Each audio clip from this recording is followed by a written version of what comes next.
사도신경으로 신앙 고백하시겠습니다. 나는 전능하신 아버지 하나님 천지의 창조주를 믿습니다. 나는 그의 유일하신 아들 우리 주 예수 그리스도를 믿습니다. 그는 성령으로 잉태되어 동정녀 마리아에게서 나시고 본디오 빌라도에게 고난을 받아 십자가에 못 박혀 죽으시고 장사된 지 사흘 만에 죽은 자 가운데서 다시 살아나셨으며 하늘에 오르시어 전능하신 아버지 하나님 우편에 앉아 계시다가 거기로부터 살아있는 자와 죽은 자를 심판하러 오십니다. 나는 성령을 믿으며 거룩한 공교회와 성도의 교제와 죄를 용서받는 것과 몸의 부활과 영생을 믿습니다. 아멘. 우리 찬송가 370장 찬송 하나님께 드리겠습니다. 370장입니다.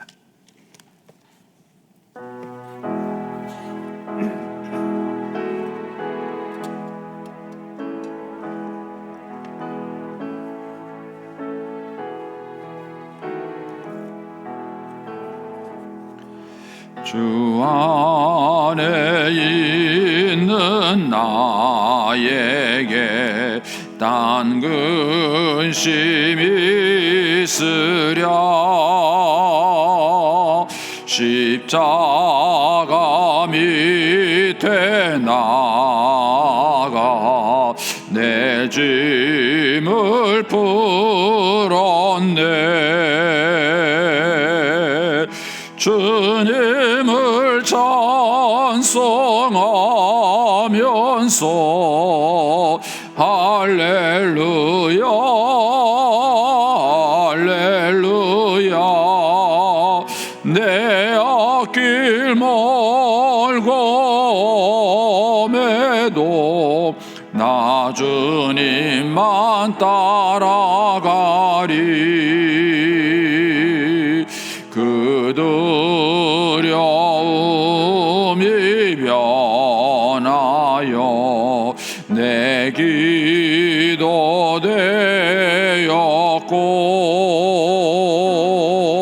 전날의 안수 면하여 내 노래 되었네. 주님을 찬송하면서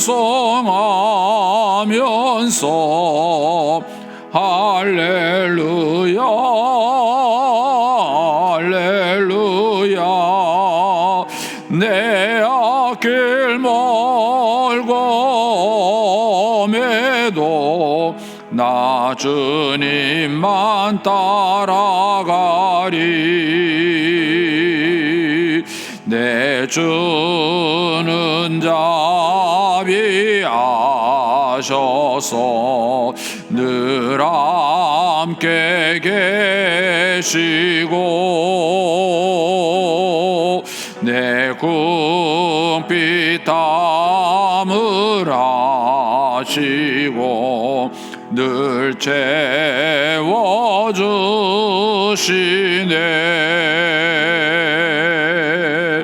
주님을 찬송하면서 할렐루야 할렐루야. 내 앞길 멀고 매도 나 주님만 따라가리. 내 주와 맺은 언약은 하시니 그 나라 가기까지는 늘 보시네.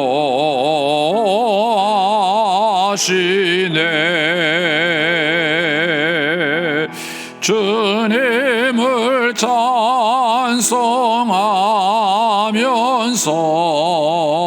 할렐루야 할렐루야.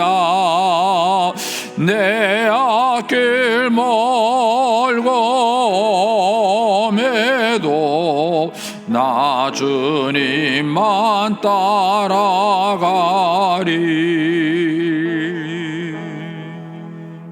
아멘. 기도하겠습니다. 좋으신 아버지 하나님, 은혜를 감사합니다. 지난 간밤에도 저희들을 주님 품 안에서 편히 쉬게 해주시고 또 이 새벽에도 저희들을 주 앞에 인도해 주심을 감사합니다. 물을 떠난 고기가 살 수 없음과 같이 저희가 주의 은혜가 없이는 한순간도 살 수 없음을 고백합니다. 이 새벽에도 말씀과 기도 가운데 저희들을 만나주시며 주의 성령으로 충만케 하여 주시옵소서. 주님께 감사의 예물을 올려드립니다. 일천번제를 잘 마치게 해주심을 감사합니다. 주님의 뜻하신 그곳에 있기를 원합니다. 늘 넘치는 은혜 주심을 감사합니다. 또 일천번제 예물과 11조 선교헌금 주님께 드립니다. 하나님 아버지, 믿음으로 순종으로 감사로 드리는 예물을 주님께서 기뻐 받으시고 약속하신 하늘의 복과 땅의 복으로 충만하게 채워 주시옵소서. 주의 은혜로 종의 가정들을 형통케 해주시며 그 자녀들을 축복하여 주시옵소서. 예수님의 이름으로 축복하며 기도하옵나이다. 아멘. 오늘 아침 말씀은 욥기 19장 1절에서 20절까지 말씀입니다. 욥기 19장 1절에서 20절까지 말씀입니다. 같이 봉독하겠습니다. 욥이 대답하여 이르되 너희가 내 마음을 괴롭히며 말로 나를 짚으시기를 어느 때까지 하겠느냐. 너희가 10번이나 나를 학대하고도 부끄러워 아니하는구나. 비록 내게 허물이 있다 할지라도 그 허물이 내게만 있느냐. 너희가 참으로 나를 향하여 자만하며 내게 수치스러운 행위가 있다고 증언하려면 하려니와 하나님이 나를 억울하게 하시고 자기 그물로 나를 애워사신 줄을 알아야 할지니라. 내가 폭행을 당한다고 부르짖으나 응답이 없고 도움을 간구하였으나 정의가 없구나. 그가 내 길을 막아 지나가지 못하게 하시고 내 앞길에 어두움을 두셨으며 나의 영광을 거두어 가시며 나의 관모를 머리에서 벗기시고 사면으로 나를 허르시니 나는 죽었구나. 내 희망을 나무 뽑듯 뽑으시고 나를 향하여 진노하시고 원수같이 보시는구나. 그 군대가 일제히 나와 길을 도두고 나를 치며 내 장막을 둘러 진을 쳤구나. 나의 형제들아 나를 멀리 떠나게 하시니 나를 아는 모든 사람이 내게 낯선 사람이 되었구나. 내 친척은 나를 버렸으며 가까운 친지들은 나를 잊었구나. 내 집에 머물러 사는 자와 내 요종들은 나를 낯선 사람으로 여기니 내가 그들 앞에서 타국 사람이 되었구나. 내가 내 종을 불러도 대답하지 아니하니 내 입으로 그에게 간청하여야 하겠구나. 내 아내도 내 숨결을 싫어하며 내 허리의 자식들도 나를 가련하게 여기는구나. 어린아이들까지도 나를 업신여기고 내가 일어나면 나를 조롱하는구나. 나의 가까운 친구들이 나를 미워하며 내가 사랑하는 사람들이 돌이켜 나의 원수가 되었구나. 내 피부와 살이 뼈에 붙었고 남은 것은 겨우 잇몸뿐이로구나. 아멘. 이 새벽에도 주의 은혜와 축복이 함께 하시기를 축원합니다. 이제 욥이 이제 친구 빌닷의 말을 듣고 또 이제 욥이 답변하는 내용이 이제 오늘 욥기 19장의 내용입니다. 이 욥의 그 말을 통해서 우리는 이제 고난 당하는 자의 심정과 그 다음에 이제 고난 당하는 사람이 필요로 하는 게 뭔가 하는 것들을 이 19장에서 우리가 이제 살펴보겠습니다. 이제 오늘 20절까지에서는 이제 고난 당하는 자의 심정이 노래가 되어 있고요. 그 다음에 이제 21절 이하에는 이제 고난 당하는 사람이 무엇을 필요로 하는가 하는 것이 이제 욥의 고백 속에 담겨 있습니다.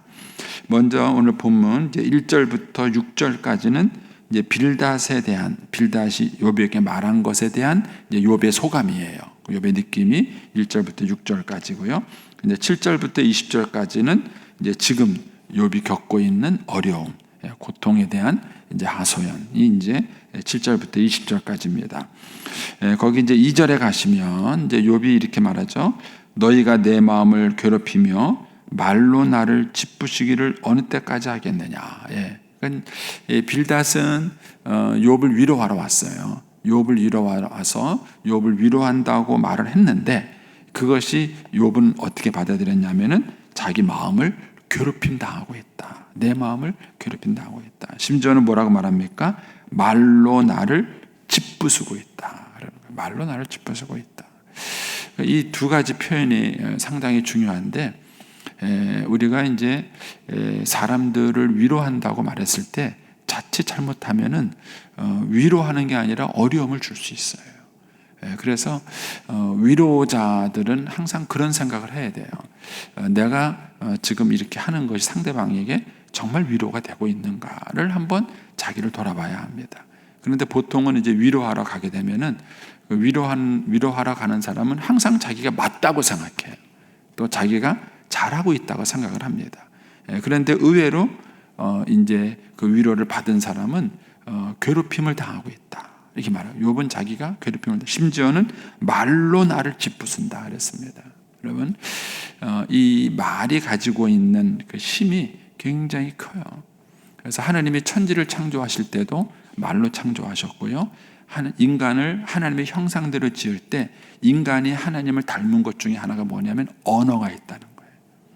짐승들은 언어가 없습니다. 물론 자기들끼리 주고받는 수준의 얘기가 있는데, 그거는 언어라기보다는 일종의 신호라고 가까웠다고 했죠.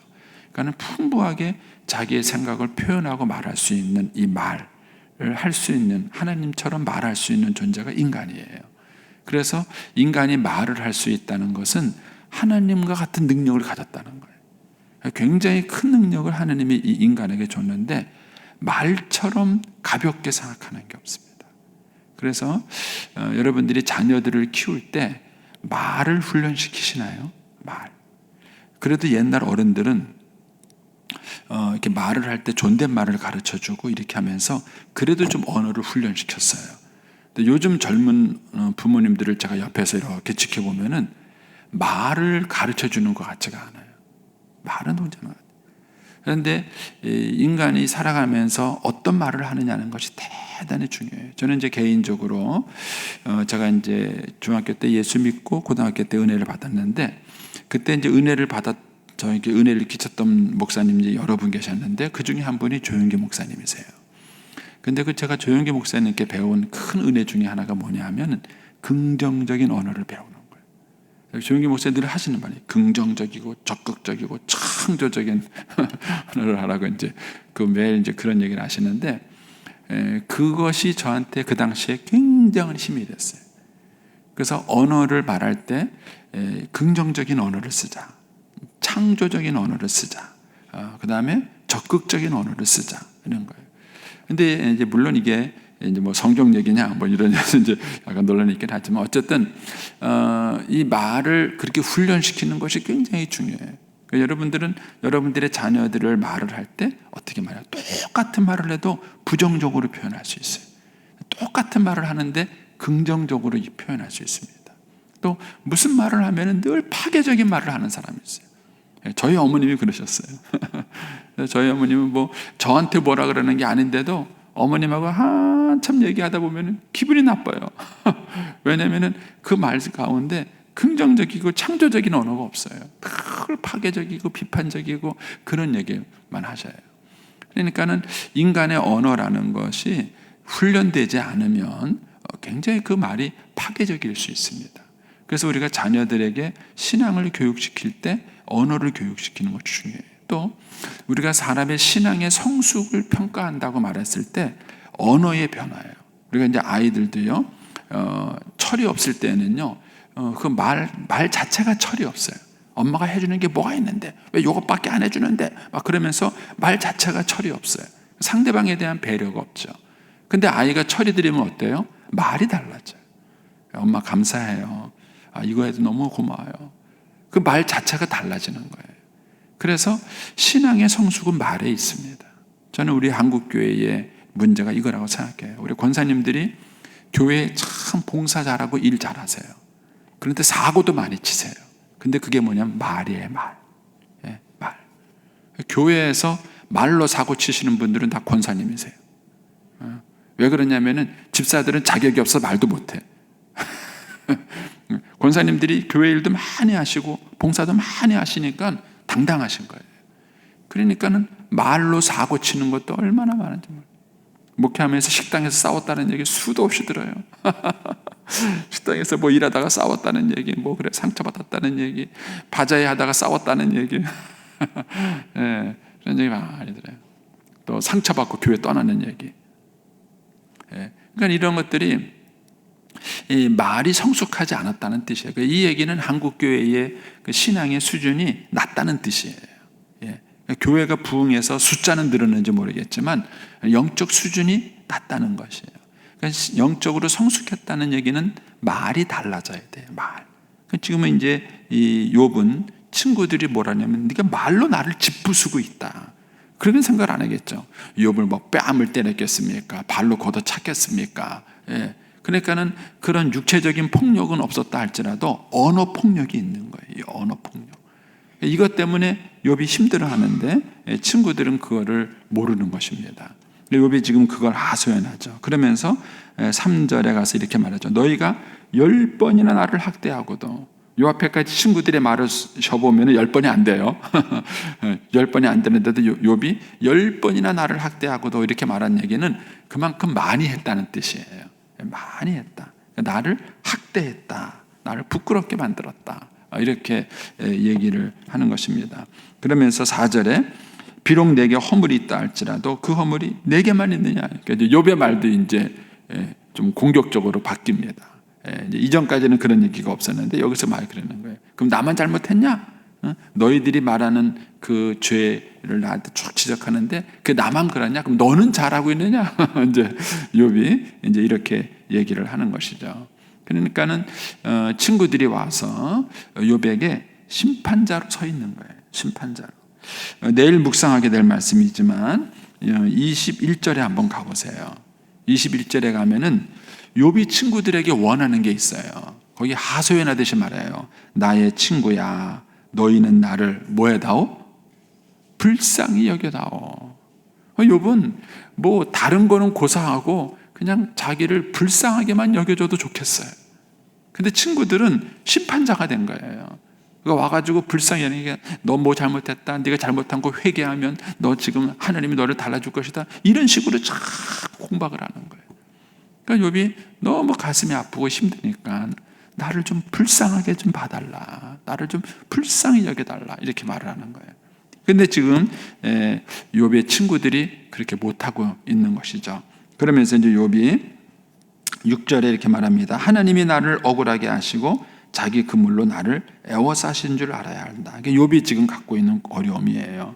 욥은 자기가 잘못해서 벌을 받으면 욥도 내가 잘못해서 벌을 받는가 보다 이렇게 생각을 할 거예요. 그래서 욥은 나름대로 하나님 앞에 믿음으로 살려고 애를 쓴 거예요. 그런데도 이제 이런 시련과 어려움이 다가오니까 욥은 이해가 되지 않는 거예요.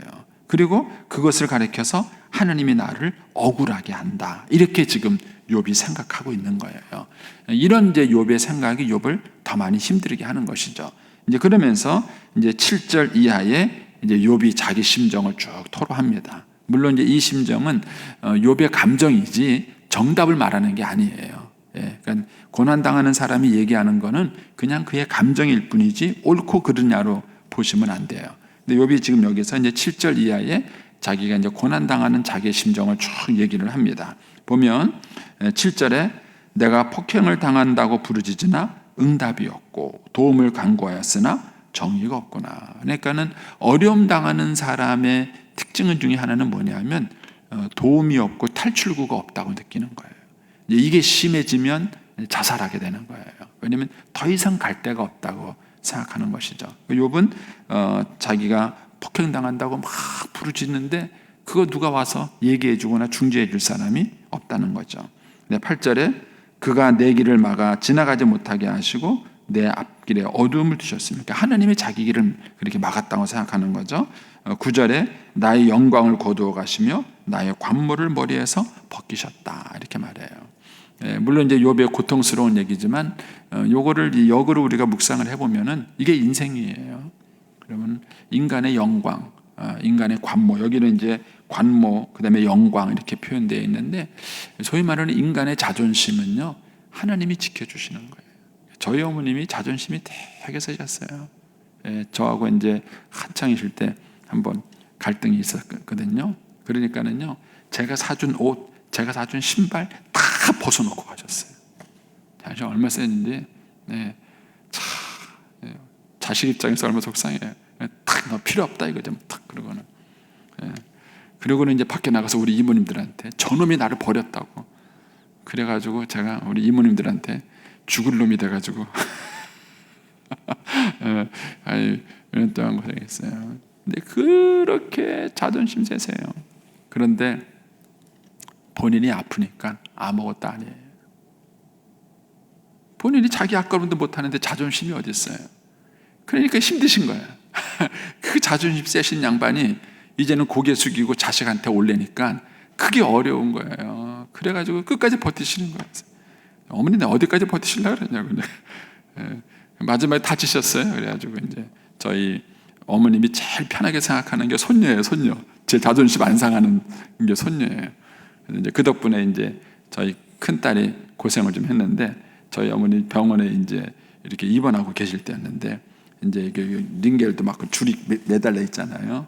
저희 딸이 이제 거기서 어머니 옆에 간호하는데, 이제 6인실이었어요. 근데 이제 옆에 침대가 좀 빈 거예요. 그러니까 이제 저희 어머님은 손녀가 걱정이 되니까 손녀한테 저 침대에 가서 누우라고 그런 거예요. 저희 딸이 이제 어머님, 저희 할머니 성격을 잘 아니까 할머니 아니라고 여기 있겠다고 하는데, 이러고 또 오늘 고집이 세요. 그러니까 이제 손녀가 얘기한 거예요. 할머니 어디 이제 화장실 가고 싶거나 필요하면 얘기하세요. 이렇게 얘기를 한 거예요. 그리고 가서 누웠는데 그 자존심에 또 손녀를 안 깨웠어요.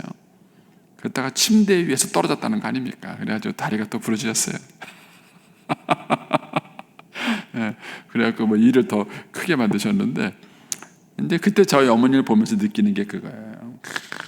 그 어르신이 하여튼 자존심 지키려고 애를 쓰시는데 그 뜻대로 됩니까? 그게 안 되는 거예요. 인간의 자존심이라는 거는 하나님이 지켜주셔야 지켜지는 거예요. 자기가 지키겠다고 막 발버둥을 쳐봤자 되는 게 아니에요. 근데도 인간들은 자기 힘으로 할 수 있다고 생각해요. 마지막에 절망적인 순간에 갈 때까지 버텨요. 그러면 자기만 고생하는 거예요. 자기만 고생하는 거예요. 자존심은 하나님이 세워주시는 거예요.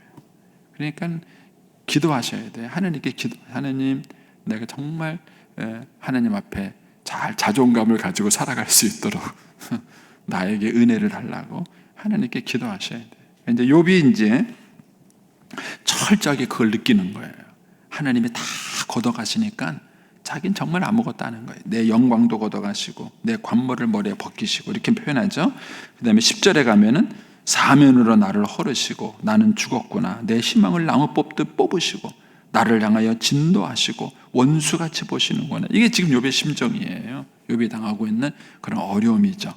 근데 이제 이런 어려움보다도 더 큰 어려움이 뭐냐면은 이제 13절부터 이제 19절에 나오는 내용이에요. 이게 고난 당했을 때 이제 같이 오는 내용인데, 이게 뭐냐면 사람들로부터의 소외예요. 사람들로부터의 소외. 그래서 거기 보면 13절에 나의 형제들이 나를 멀리 떠나게 하신다. 그러면서 나를 아는 모든 사람이 내게 낯선 사람이 됐다. 여러분 이런 경험 해보셨어요? 사람이요, 잘 나갈 때는요 주변에 친구도 많아요. 아는 체 하는 사람들도 많아요. 근데 사람이 어려움을 겪고 힘들어지면은요, 이 사람들이 얼마나 냉정한지 몰라요. 그렇게 가까운 사람인 줄 알았는데 그 사람이 가까운 사람이 아니에요. 그래서 가까웠던 그 사람이 낯선 사람처럼 느껴져요. 심지어는 남처럼 느껴져요. 만약에 형제가 그렇게 느껴진다면 어떡할까요? 정말 힘들어요. 근데 여기서 쭉 그 얘기를 해요. 자, 보세요. 14절에 가면은 내 친척은 나를 버렸으며 가까운 친지들은 나를 잊었구나. 사람들에게 잊혀지는 고통이 있어요. 이게 고난당하는 사람이 겪는 어려움이에요. 사람들로부터 잊혀지는 고통. 그 다음에 15절에 가면은 내 집에 머물러 사는 자와 내 요종들은 나를 낯선 사람으로 여기고 내가 그들 앞에 타국 사람처럼 되었구나. 내가 내 종을 불러도 대답하지 아니하니 내 입으로 그에게 간청하다 했구나. 여러분, 어려움을 당하니까는요, 종도 자기를 무시해요. 종도 자기를 무시해요. 그러니까는 고난당하는 사람의 어려움은 뭐냐 하면 잊혀지는 고통이 있고요, 사람들에게 무시당하는 고통이 있어요. 예. 내가 잃어버린 건 돈만 잃어버린 건데, 사업하다가 그냥 사업이 좀 망한 것뿐인데 사람들을 완전히 나를 개무시하는 거예요. 돈 좀 얻게 됐다고 사람들이 그렇게 무시하는 거예요. 이런 것들이 고난당하는 사람들이 겪고 있는 어려움이에요. 그냥 그거 하나뿐이에요. 예를 들어서 어떤 사람이 이혼을 했다. 그러면은 그 사람은 결혼 생활에 좀 실패한 것뿐이에요. 모든 게 다 실패한 게 아니라고요. 그런데 그거 이혼한 거 한 번 가지고 모두 그 사람을 죄인을 만들어 버려요. 완전히 그 사람을 죄인을 만들어서 비난을 하는 거예요. 그러니까는 어떤 한 가지 잘못이 이렇게 모든 것이 다 잘못한 것처럼 그렇게 상황을 몰아가는 것이죠. 그래서 대인관계에서 오는 아픔이에요. 그 다음에 17절에 가면은 심지어 뭐라 그래요? 내 아내도 내 숨결을 싫어했다. 야, 이게 얼마나 어려워요. 아내가 자기 숨결을 싫어한다는 거예요. 이제 이 말씀이 나오니까 하는 얘기인데, 부부 사이에도 말 참 조심하셔야 돼요. 부부 제일 습관이 이제 있는 그대로 드러나는 게 부부잖아요. 예. 그런데 이제 상대방이 그런 습관들을 그냥 함부로 말을 하면 배우자가 상처받아요. 배우자가. 어쨌든 이제 욥은 여기서 그 얘기를 해요. 내 숨결을, 아내도 날 싫어한다. 아내도 날 싫어한다. 냄새 난다고 가까이 오지 마라. 뭐 그러는지 모르겠지만 어쨌든 숨결을 싫어한다. 내 허리의 자식도 나를 가련하게 여기는구나. 18절에 어린아이들까지도 나를 업신여기고, 예. 사람들에게 버림받고 별 볼 일 없는 존재가 되어버리는 거예요. 심지어는 애들도 자기를 놀려요. 애들도 자기를 놀려요. 그러니까 이런 공간이 갖고 있는 그런 인간관계의 고통이 크게 있는 거죠. 나의 가까운 친구들이 나를 미워하며 내가 사랑하는 사람들이 돌이켜 나에게 원수가 되었구나. 그래서 고난당하는 사람이 갖고 있는 어려움은, 그가 당하고 있는 고난도 어려운데, 그 고난도 힘들고 어려운데 거기에 대인관계의 어려움도 있는 거예요. 대인관계의 어려움이 있는 거예요. 그래서 고난당하는 사람에게 좋은 친구가 되는 것이 사실은 구세주입니다.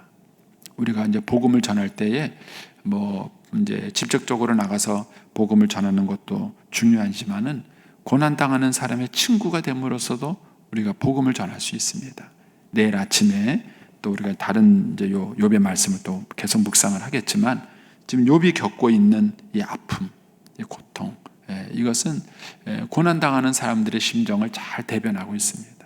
그래서 한번 그런 면에서 오늘 말씀을 한번 잘 묵상을 하시고, 저와 여러분이 고난당하는 자의 심정을 잘 이해하는 그런 사람이 될 수 있게 되기를 바랍니다. 기도하겠습니다.